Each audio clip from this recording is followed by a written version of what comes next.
செய்தி வெளியீடு எண் 344 நாள் 7/7/2026. செய்தி வெளியீடு கடலூர் மாவட்டம் பண்ருட்டி வட்டம் பனிக்கன்குப்பம் கிராமம் அருகே நடந்த வாகன விபத்தில் உயிரிழந்தவர்களின் குடும்பத்தினருக்கு ஆறுதல் மற்றும் நிதி உதவி. மாண்புமிகு தமிழ்நாடு முதலமைச்சர் திரு ச. ஜோசப் விஜய் அவர்கள் அறிவிப்பு. கடலூர் மாவட்டம் பண்ருட்டி வட்டம் பனிக்கன்குப்பம் கிராமம் அருகே கும்பகோணம் சாலையில் கடந்த 5/7/2026 அன்று காலை பண்ருட்டி வட்டம் மருங்கூர் கிராமத்திலிருந்து பண்ருட்டி நோக்கி முந்திரி கட்டைகளை ஏற்றி வந்த டிராக்டரை பின்னால் தொடர்ந்து வந்த டாடா ஏஸ் வாகனம் பின்புறமாக மோதிய விபத்தில் டாடா ஏஸ் வாகனத்தில் வேலைக்கு சென்று கொண்டிருந்த குறிஞ்சிப்பாடி வட்டம் வெங்கடாம்பேட்டை கிராமத்தை சேர்ந்த திருமதி சத்யா வயது 31, கா. பெ.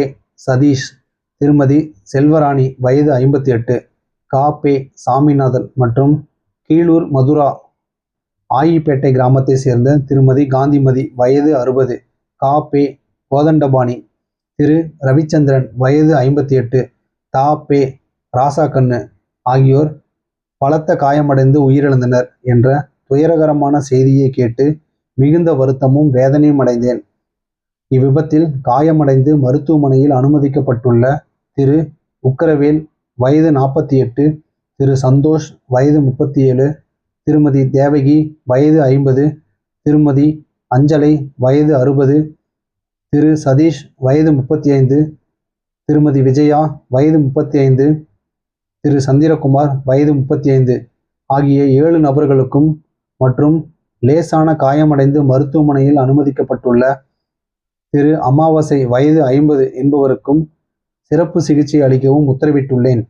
இவ்விபத்தில் உயிரிழந்த 4 நபர்களின் குடும்பத்தினருக்கும் அவர்களது உறவினர்களுக்கும் எனது ஆழ்ந்த இரங்கலையும் ஆறுதலையும் தெரிவித்துக் கொள்வதோடு உயிரிழந்தவர்களின் குடும்பத்தினருக்கு தலா 3 லட்சம் ரூபாயும், இவ்விபத்தில் காயமடைந்து மருத்துவமனையில் சிகிச்சை பெற்று வரும் நபர்களுக்கு தலா 1 லட்சம் ரூபாயும், லேசான காயமடைந்து மருத்துவமனையில் சிகிச்சை பெற்று வரும் நபருக்கு 50,000 ரூபாயும் முதலமைச்சரின் பொது நிவாரண நிதியிலிருந்து வழங்கிடவும் உத்தரவிட்டுள்ளேன்.